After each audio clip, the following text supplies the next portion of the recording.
So if you have a 17-year NFL career and you are fourth most all-time in sacks with 159.5, and you also have 10 double-digit sack seasons, which is the third most all-time behind two other Hall of Famers, and you're an edge rusher, sounds like you should be in the Hall of Fame, right? Yes, I would say so. Yes, that would be Julius Peppers. Yes. Without a doubt, just I hope they have his bust, his statue, all that's already made. Love some pep. Oh. Julius Peppers in the Hall of Fame.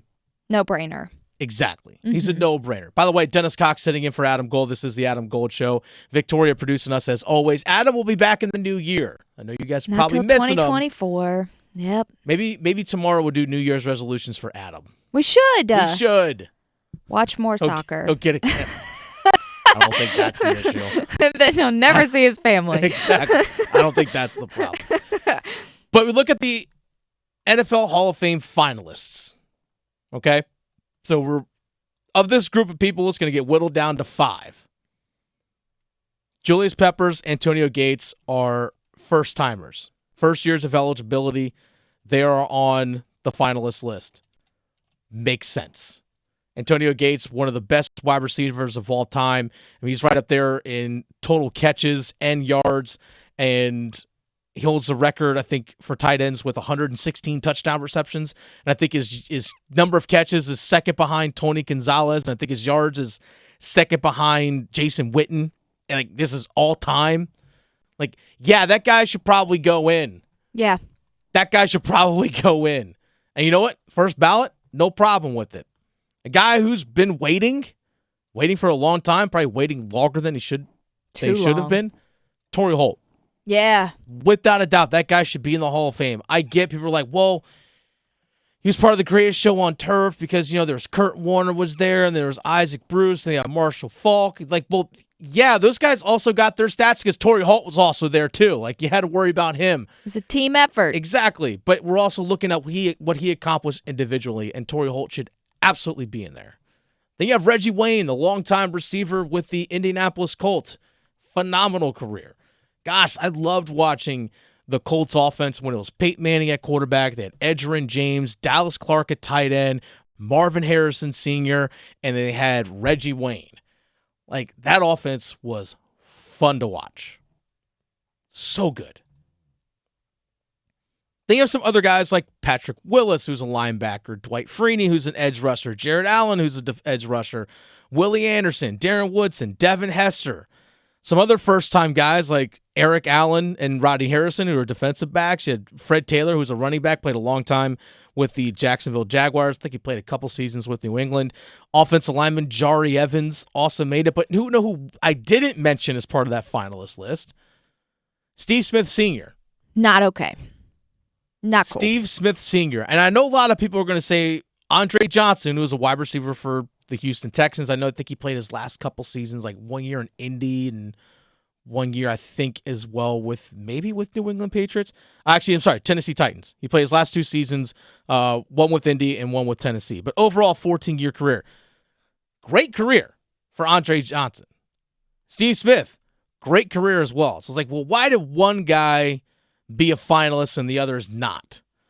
Now, I think when it comes to finalist voting, I think the voters sometimes like to spread things out over position because if you look at it, okay, Holt, Wayne, those guys should probably get in this year into the Hall of Fame, or this upcoming year, I should say. Those guys are probably going to be in. It's like, okay, well, we don't want to have 4 wide receivers on the ballot. So, okay, there might have been a split vote between Andre Johnson and Steve Smith Sr., and I think Andre Johnson edged him out. But it's like, well, I'm sorry, Steve Smith Sr. had a better career than Fred Taylor. I know they played different positions, but I'm sorry, Steve Smith felt more impactful in his career than Fred Taylor did as a running back. Yeah. Now, Fred Taylor had some really good seasons, don't get me wrong. That guy had multiple 1,000-yard seasons after the age of 30. So there's like a longevity thing that comes in this. But Steve Smith Sr.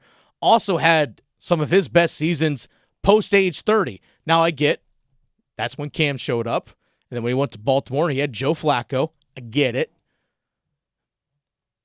Those 2 guys, better than Jake Delhomme.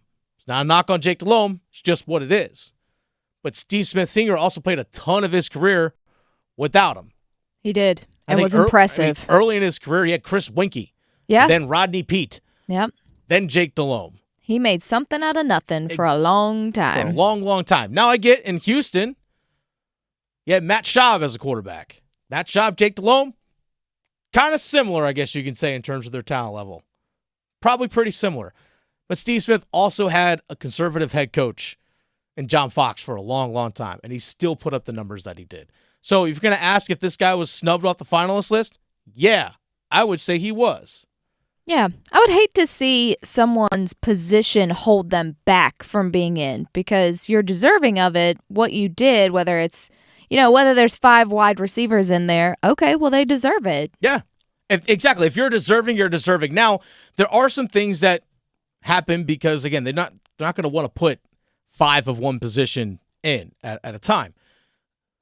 When you have some of these outlier guys, when I say outliers, like these automatic shoe-in guys, like when Terrell Owens became eligible, that guy was a shoe-in for the Hall of Fame. That slows down guys like Torrey Holt getting in, which then there's the backlog, which slows down Steve Smith and Andre Johnson and Reggie Wayne, these other guys. That's just unfortunately how this works. When Larry Fitzgerald becomes eligible, Larry Fitzgerald is probably going to be a first ballot Hall of Famer. Rightfully so. Larry Fitzgerald had a phenomenal career. Well, guess what? Other guys at his position are going to have to just wait another year longer. That's kind of how this works. And then, gosh, when Peyton Manning actually becomes eligible and Tom Brady, these other guys become eligible, well, those guys are first ballot. Well, guess what? Someone else has to wait another year. They only put in 5 a season. They only put in 5. That's just unfortunately how this works. And they're going to want to put in Torrey Holt before his eligibility runs out. And Torrey Holt, again, should be in there anyway. So, yeah, did he get snubbed off the finalist list? Absolutely. But that doesn't mean at some point he won't be in the Hall of Fame. And I think that's the thing we got to keep in mind, is that as long as he gets there, does it matter how long you waited? Yeah. Like, you get there, like, here's the thing for me when it comes to the Hall of Fame. You remember the guys that are, like, first ballot? Like Troy Polamalu, first ballot Hall of Famer, right? First ballot. You remember those guys. Peyton Manning's going to be first ballot, but once you're in, you're in. That's all that matters. Once you got the gold jacket, it doesn't matter how fast you got it.